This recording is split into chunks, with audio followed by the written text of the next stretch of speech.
அன்றாடம் படைகள் அணிவகுத்து செல்லும் திடலுக்கு எதிர்ப்புறம் உள்ள காட்டிலிருந்து புறப்பட்டு தம்மை நோக்கி வந்து கொண்டிருந்த உருவத்தை கண்டதும் காலம் வேகமாக மாறி வருகிறது என்று எண்ணமிட்ட பெரும்பிடுகர் முகத்தில் மகிழ்ச்சியும் சாந்தியும் கலந்து உறவாடின.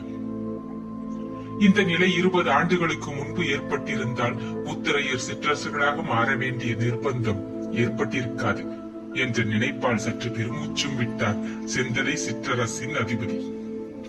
மேலும் அவர் கண்கள் காட்டை கடந்து அணிவகுப்பு திடலையும் கடந்து தான் இருந்த அரண்மனை படிகளின் மீது ஏற துவங்கி விட்டதை பார்த்ததும் அவர் இதழ்களில் புன்முறுவல் நன்றாக விரிந்தது. பெருந்தேவி பா என்று சற்று இறைந்து அவர் அழைத்ததும், அழைத்த பின்பு சிரித்ததும் வந்த பெண்ணுக்கு வியப்பை தரவே, பணிப்பெண் எப்பொழுது பெருந்தேவியானாள் என்று வினவினாள் அவள். பெரும்பிடுகர் தமது ராட்சச கண்களை எதிரே கீழ்ப்படியில் நின்ற பணிப்பெண் மீது ஊட்டினார் 2 வினாடிகள்.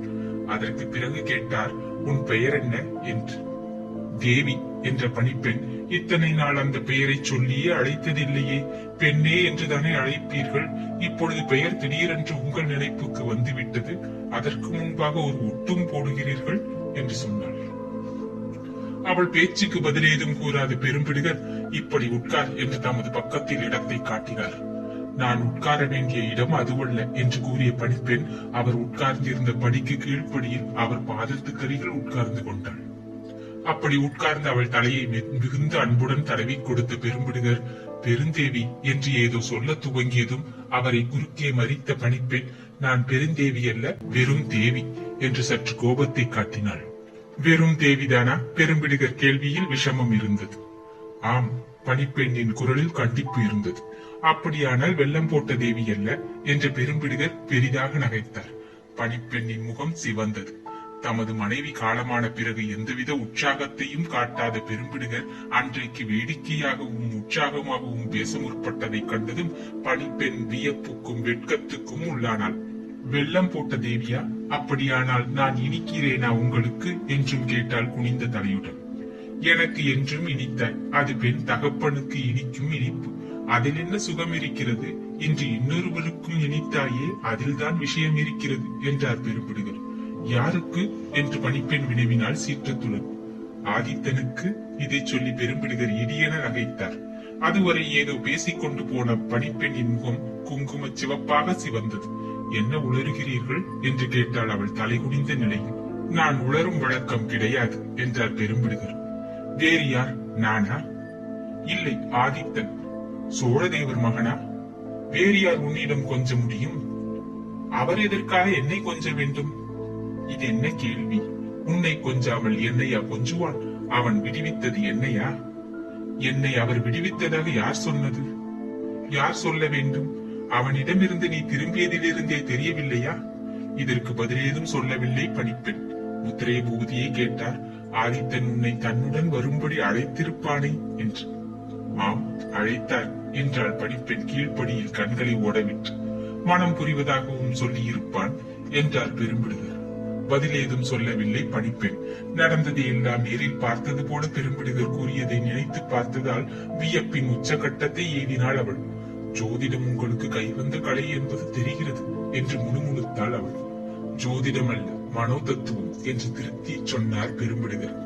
உண்மையில் மனோ தத்துவத்தை பெரும்பிடுகர் நன்றாக அறிந்திருக்கிறார் என்று உள்ளுர எண்ணினாள் பணிப்பெண் தேவி. அதன் விளைவாக அன்று சிறையில் தான் சோழ இளவரசனை சந்தித்ததிலிருந்து நிகழ்ந்ததெல்லாம் அவர் சிந்தையில் உளவலாயிற்று.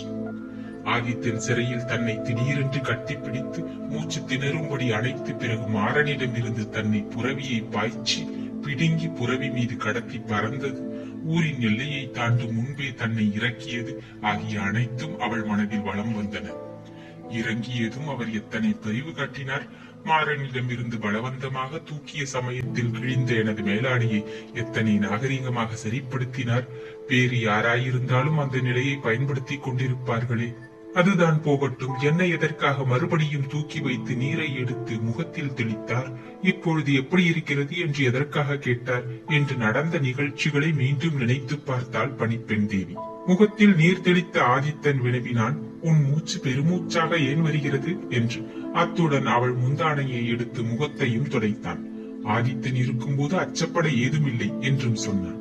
நேரமாகிறது, வீரர்கள் உங்களை தொடருவது நிச்சயம் என்றாள் பணிப்பெண். வீரர்களை கண்டு அஞ்சவில்லை, உன்னை கண்டுதான் அஞ்சுகிறேன். ஆதித்தன் மெல்ல முறுவல் கொண்டான்.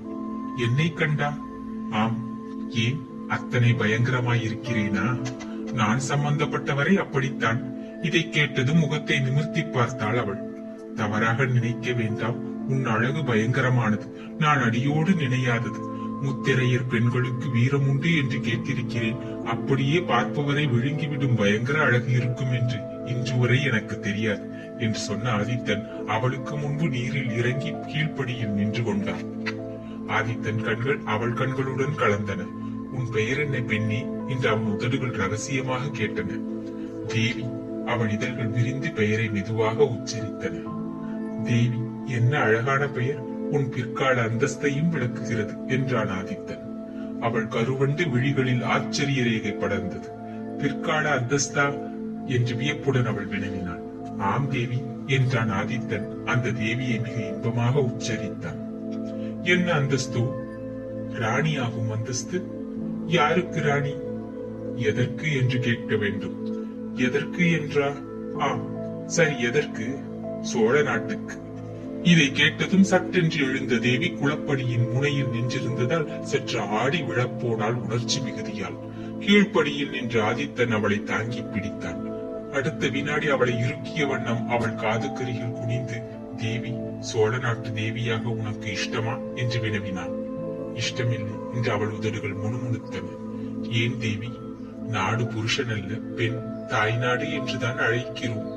ஆதித்தன் அவளை சற்று பின்னுக்கு சாயவிட்டு இடையை மாத்திரம் இரு கைகளால் சுற்றிய நிலையில், என்னை பார் என்றான் கடுமையான குரலில். பார்த்தாள் தேவி.